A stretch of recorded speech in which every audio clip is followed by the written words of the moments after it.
You don't need to know how it works necessarily. But the thing is that what I found is that it's a tax benefit.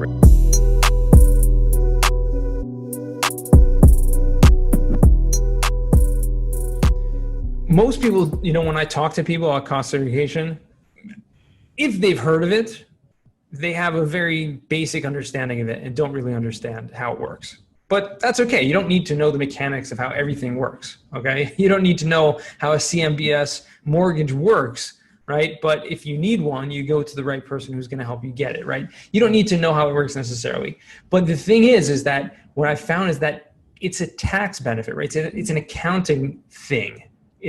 When most people think of taxes and think of account, their brains shut off. Okay, and this has just been my experience. So defense mechanism, of course. And what happens is people are like, oh yeah, taxes, right? You're right. Yeah, I have an accountant. That's why I pay an accountant, so I don't have to think about taxes. I don't have to deal with it.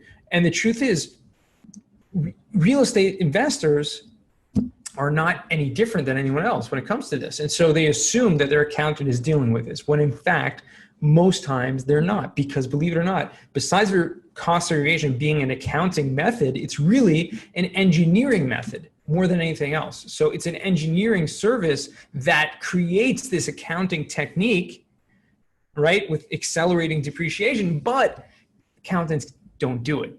Therefore, accountants aren't even telling or dealing with this or telling their clients about this. And therefore, it creates like this big void of, the people think it's taxes, their accountants are dealing with it. The accountants, it's engineering, so they're not dealing with it.